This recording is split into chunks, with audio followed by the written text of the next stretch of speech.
Sistema respiratório. Bom, a gente tem dois tipos de respiração: respiração celular e pulmonar. A respiração celular, ela acontece no interior das mitocôndrias, e a pulmonar é basicamente trocas gasosas entre o sangue e o ar atmosférico. Lembrando que o ar que entra é o oxigênio e o ar que sai é o gás carbônico. Enfim, só comentando, só uma introdução do sistema respiratório, falando das partes que compõem o sistema respiratório. Então a gente vai ter fossos nasais, faringe, laringe, traqueia, brônquios, bronquíolos e alvéolos pulmonares. Não é tão importante saber de todos esses. Tem alguns que são extremamente importantes, como é o caso dos alvéolos, que é onde vão acontecer as trocas gasosas. Mas enfim, controle da respiração. A respiração é algo involuntário. Por quê? Você não tem que se lembrar de respirar. Você, respira normalmente e não tem que se lembrar de fazer isso. Mas você pode interferir na frequência. Você consegue aumentar ou diminuir. Quem controla o sistema respiratório é o sistema nervoso autônomo, que é muitas vezes dito como SNA. E na medula oblonga, ou no bulbo, que sai a informação para a gente respirar. Então, o que acontece? O bulbo, ele manda um estímulo que é um sinal químico, para a gente respirar. Então, para quem que o bulbo vai mandar esse sinal químico? Para o diafragma e para os músculos intercostais. Então, falando da inspiração, o que acontece? O que vai estimular o bulbo a mandar o sinal químico? Não é a falta de oxigênio, é o excesso de dióxido de carbono. Por quê? O que acontece quando o dióxido de carbono se combina com a água, ele forma ácido carbônico. E como eu falei no sistema digestório, um ácido diminui o pH. Então, o pH baixo do sangue é o estímulo do bulbo. Se você não tem oxigênio entrando, você tem um excesso de dióxido de carbono. E tendo um excesso de dióxido de carbono, você vai ter ele se combinando com a água e formando ácido carbônico, e isso diminui o pH. E o pH baixo é o que estimula o bulbo a mandar um sinal químico para o diafragma e para os músculos intercostais. Então, o que acontece? Inspiração é contração muscular. O que vai acontecer? Você inspira, a caixa torácica ela se expande à medida que os músculos intercostais se contraem. Essa contração faz com que as costelas sejam levantadas e o diafragma vai se deslocar para baixo. Nesse momento, a pressão no pulmão ela é diminuída. Por quê? Porque a pressão é força sobre área. Então, você está tendo uma contração, você está tendo uma área menor. E aí, dessa forma, a pressão atmosférica, você vai ter uma área maior, porque você vai ter a caixa torácica, ela se expande. Então, por conta disso, você vai ter uma pressão sendo diminuída. E aí, o que acontece? Se a pressão interior ela é menor do que a pressão exterior, o ar ele é empurrado para dentro. Então, retomando, tem pH baixo do sangue.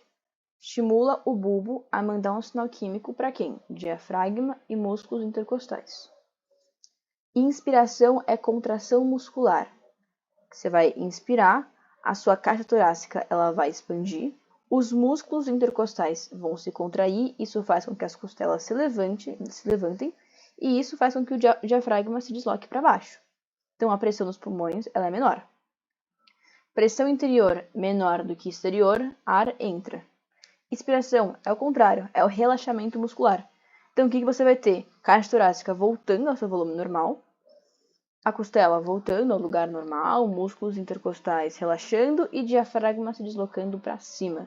Então, você vai ter um aumento da pressão interna em relação à pressão atmosférica. Se a pressão interior é maior do que a pressão exterior, o ar vai sair. Bom, o que é importante a gente saber daqui? Fossos nasais têm algumas estruturas que talvez... É bem detalhe, na verdade, mas, enfim, pode ser que apareça em algum exercício. Nas fossas nasais você vai ter pelos e cílios, que são responsáveis pela filtração do ar, os capilares sanguíneos, que aquecem o ar, e as glândulas da mucosa, que produzem muco e vão umidificar esse ar. Laringe não é muito importante, o que é importante é a traqueia. A traqueia, você vai ter, ela é revestida por glândulas produtoras de muco e células ciliadas. Por que células ciliadas? O que acontece? A traqueia, ela produz muco. Só que não é para esse muco chegar nas vias respiratórias mais baixas, tipo no pulmão. Então, as células ciliadas, elas têm cílios, e esses cílios, eles batem, e isso impede que esse muco chegue nas áreas mais baixas. E é justamente para isso que existe. O que acontece? Que eu já vi em exercício. Exercícios de sistema respiratório ligados ao tabagismo, por exemplo. Quando uma pessoa fuma, as substâncias, elas paralisam os cílios da traqueia. Tendo essas células paralisadas, você vai ter muco chegando nas vias respiratórias mais baixas. Isso acaba dificultando a respiração. O que você tem que saber de brônquios e bronquíolos? Brônquios são bifurcações da traqueia e bronquíolos, bifurcações dos brônquios. Só isso. Diafragma, a gente já conversou sobre. Pulmões, não é importante. Alvéolos pulmonares, isso que é a parte mais importante do sistema respiratório. Por quê? Porque é nos alvéolos que acontece um processo chamado hematose. Então vamos lá. Sangue venoso. O que é o sangue venoso? É um sangue que ele é repleto de CO2. Ele é pobre em oxigênio. Sangue arterial, a concentração de oxigênio é maior do que CO2. Então, basicamente, a transformação de sangue venoso para sangue arterial é o que a gente chama de hematose. Então vamos lá. No sangue, a gente tem células chamadas hemácias. As hemácias contêm hemoglobina, uma proteína. A hemoglobina, ela tem uma grande afinidade para o oxigênio. Então, grande parte do oxigênio é transportado via hemoglobina, enquanto uma pequena parte é transportado pelo plasma, certo? Então, o sangue que passa pelos pulmões, o oxigênio se combina com a hemoglobina e isso forma um composto chamado oxihemoglobina. Chegou nos tecidos, o oxigênio se desprende e deixa a hemoglobina livre. Ele vai oxigenar os tecidos. No caso do gás carbônico ele não tem tanta afinidade com a hemoglobina. Então, a maior parte é transportada pelo plasma, enquanto uma menor parte se une à hemoglobina, formando um composto chamado carbohemoglobina. Isso saindo do tecido. Então, chegando nos pulmões, o gás carbônico ele vai se desprender da hemoglobina e deixá-la livre. Então, o que eu tinha falado? Enquanto praticamente todo o oxigênio é transportado por meio da hemoglobina, o mesmo não acontece com o gás carbônico. Grande parte do gás carbônico é transportada no plasma, formando íons bicarbonato, ou ácido carbônico. E é justamente isso que vai diminuir o pH do sangue. Então, vamos lá. Tô saindo do pulmão. Eu tenho muito oxigênio. Acabei de inspirar. Tenho muito oxigênio ali. Ok, o oxigênio vai se combinar com a hemoglobina, grande parte dele. Se combinou, forma oxihemoglobina. Ótimo, chegou no tecido. O que acontece? Você vai ter muito gás carbônico e pouco oxigênio no tecido. Então, por difusão, o oxigênio entra, gás carbônico sai. Só que o gás carbônico não tem tanta afinidade com a hemoglobina como tinha o oxigênio. Então, grande parte do gás carbônico é transportado no plasma. Só que no plasma você tem água. E aí, quando o gás carbônico se combina com a água, forma ácido carbônico e isso diminui o pH do sangue.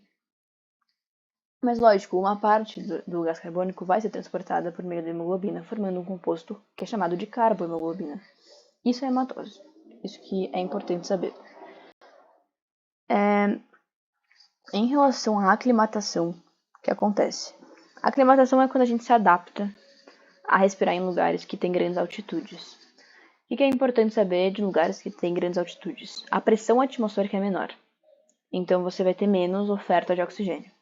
Quais são as consequências a curto prazo? Você acabou de chegar numa região que tem grandes altitudes. Primeira coisa, aumento da frequência respiratória e, como consequência, aumento do batimento cardíaco. Você vai ter que ter uma distribuição mais rápida de oxigênio. E a longo prazo, como você vai ter menos oxigênio sendo ofertado, você vai ter uma maior produção de um hormônio chamado eritropoietina. Ele é produzido nos rins e é responsável por estimular a produção de glóbulos vermelhos. Qual que é o nome dessa produção de glóbulos vermelhos meio que a mais, tipo, mais do que o normal? Esse excesso, entre aspas, é chamado de poliglobulia compensatória, que é o resultado dessa produção extra de glóbulos vermelhos, porque está compensando a falta. Justamente isso, poliglobulia compensatória. Globulia de glóbulos, poli de muitos, compensatória está compensando a falta de algo. E a única doença respiratória que a gente estudou foi o enfisema, que é uma doença pulmonar obstrutiva crônica, que é basicamente quando os pulmões perdem a elasticidade devido à exposição ao tabaco, geralmente. Isso vai acabar levando à destruição dos alvéolos. Principal causa do enfisema, tabagismo. Sintoma, falta de ar. Então, o que acontece? Algumas substâncias do tabaco, elas desgastam as dobras dos alvéolos. Então, desgastando as dobras, a área de troca fica muito menor. Por isso que um dos sintomas é a falta de ar. E, logicamente, como consequência, você vai perder a elasticidade, está degradando as paredes do alvéolo. Então, tendo uma área de troca menor, menos oxigênio vai se difundir para o sangue. E é comum que a saturação de uma pessoa que tenha enfisema seja lá na casa dos 80%, enquanto uma pessoa saudável é acima de 98%. Isso que é importante saber de sistema respiratório.